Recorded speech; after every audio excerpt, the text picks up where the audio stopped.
अब मुझे महसूस हो रहा है मैं थोड़ी कबाब में हड्डी बन रही हूँ। नहीं नहीं, ऐसी बिल्कुल भी कोई बात नहीं। मुझे बहुत अच्छा लगा कि आप आई। अच्छा लगने से कुछ नहीं होगा, अब मेरी कोई खातिर खिदमत भी तो करे। हुक्म करो। अरसम आ गया।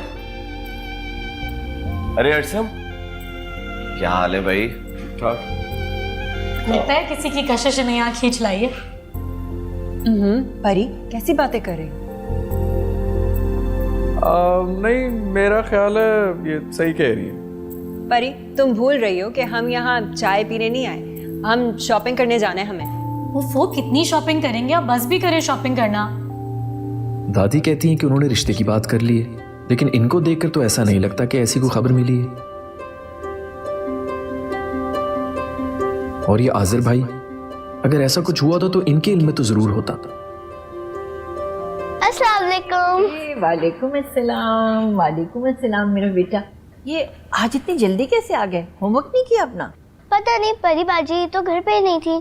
तो कोई बात नहीं, उजाला तो थी वहाँ पर, उससे पढ़ लिया होता। पता नहीं।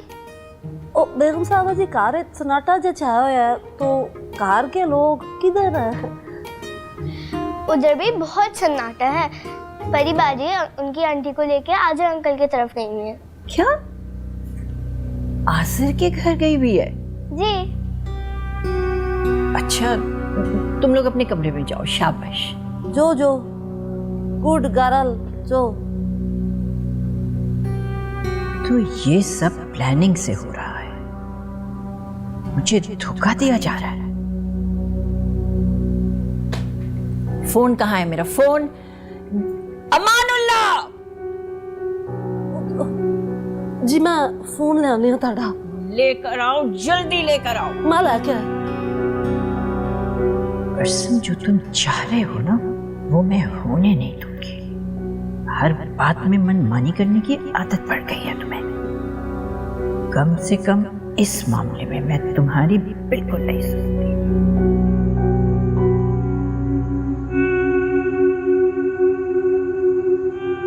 मानुल्लाह, क्या हुआ है? यहाँ पर क्यों बैठे हुए हो? साहब जी, मैं ठीक नहीं हूँ और मुझे तो लगता है कि थोड़ी देर में आपकी भी यही कंडीशन होएगी। दिमाग ठीक है तुम्हारा?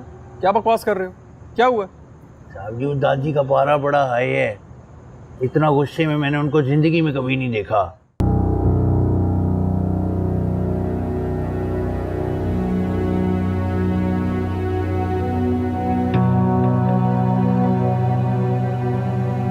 दादी, आप इस वक्त यहाँ क्यों टहल रही हैं? ये तो आपके आराम करने का वक्त है ना। मेरे नसीब में आराम कहाँ बेटा। जिन माओं के बच्चे नाफरमान होते हैं ना, यूं समझो कि वो नंगे पैर अंगारों पे चल रही होती है। और मैं तो डबल अंगारों पर चल रही हूँ क्योंकि तुम मेरे पोते हो। दादी, आखिर हुआ क्या है? अरे तुमको बार बार बता चुकी हूँ कि तुम्हारा रिश्ता मैंने उजाला के साथ तय कर दिया है, और फिर भी तुम उस लड़की से मिलने के लिए मुझसे आज़र से मिलने का बहाना बना कर गए। दादी, मैं आपको बहुत दफा कह चुका हूँ कि मेरा नाम उजाला के साथ मत जोड़ा करें। उसका नाम अब सारी जिंदगी तुम्हारे नाम के साथ आएगा क्योंकि मैंने उसके साथ तुम्हारा रिश्ता तय कर दिया है। दादी, आपने ऐसा कुछ नहीं किया, प्लीज गलत बयानी मत करें। यानी उस लड़की की खातिर अब तुम अदब आदाब भी भूल गए हो? तुम मुझे झूठा कह रहे हो? दादी, आई एम सॉरी, मेरा वो मतलब नहीं था। मेरा कहने का मतलब ये है कि जब किसी के साथ रिश्ता तय होता है ना तो पूरे जमाने को पता होता है। उनके खानदान में किसी को भी नहीं पता। महरीन, आज़र भाई, परी, किसी को भी इस बारे में कुछ नहीं पता है। खैर, मैंने ये रिश्ता हसीना और इसहाक के साथ तय किया है। अगर उन्होंने नहीं बताया तो इसमें उनकी कोई मसलहत होगी, लेकिन बहरहाल मैं पूरे खानदान को बता चुकी हूँ। आपने खानदान में सबको बता दिए? ये करने की क्या जरूरत थी? अरे हर तरफ से मुबारकबादी के पैगामात आ रहे हैं, और कल शाम को मैंने हसीना और इसहाक को चाय पर बुलाया है ताकि एंगेजमेंट की तारीख तय की जाए, और उसके लिए तुम्हारी मौजूदगी बहुत जरूरी है। जब सब कुछ तय कर ही लिए दादी, तो फिर मेरी मौजूदगी की क्या जरूरत है? चिल्लाओ मत अरसम।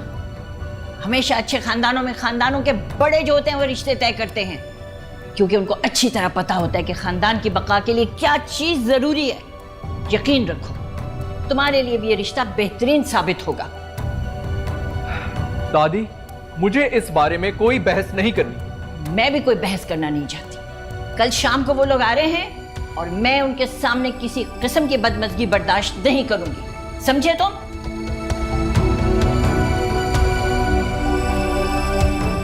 अरसम, अमानुल्लाह, जी दादी जी। अरे इधर आओ, जाओ उसके पीछे देखो, अकेला गया है गुस्से में। जी दादी जी।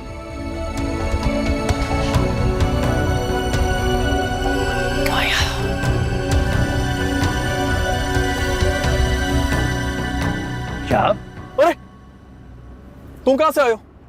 साहब आप तो डर ही गए, मैं तो पूछ रहा था हम कहाँ जा रहे हैं। हम नहीं, मैं जा रहा था। तुम मुझे बताओ, तुम अंदर कब से बैठे हुए, कब से छुपे हुए हो? जल्दी बताओ मुझे अमानुल्लाह, नहीं तो मैं तुम्हें चलती गाड़ी से बाहर निकाल देना। नहीं साहब, इधर बाहर मत फेंकिएगा साहब, ये देखिए इतनी अंधेरे में तो मुझे कोई सवारी भी नहीं मिलेगी। वैसे हम जा रहे कहाँ हैं साहब? फार्म हाउस जा रहे हैं। अच्छा, फार्म हाउस जा रहे हैं, ठीक है। अमानुल्लाह, अगर मुझे पता चला ना कि तुमने दादी को फोन करके ये बताया है तो मेरे से बुरा कोई नहीं होगा। नहीं साहब, मैं दादी को तो बिल्कुल भी नहीं बताऊंगा साहब। वैसे साहब टॉर्च लाएं? नहीं, क्यों? साहब वो अगर उस दिन की तरह अंधेरे में अगर जरूरत पड़ गई। मुझे पता नहीं था ना कि आप मेरे साथ आ रहे हैं, नहीं तो मैं वहां पर चरागा भी करवा लेता। साहब अगर उस दिन की तरह को गलत चीज मिल गई तो फिर? तुम चलो, मैं तुम्हें सही चीजों से मिलवाता हूँ वहां पर। ओ नहीं नहीं नहीं नहीं नहीं नहीं साहब, साहब मैं तो इधर ही उतर रहा हूँ साहब। अमानुल्लाह, अंदर ही बैठे रहो। चलें ठीक है साहब।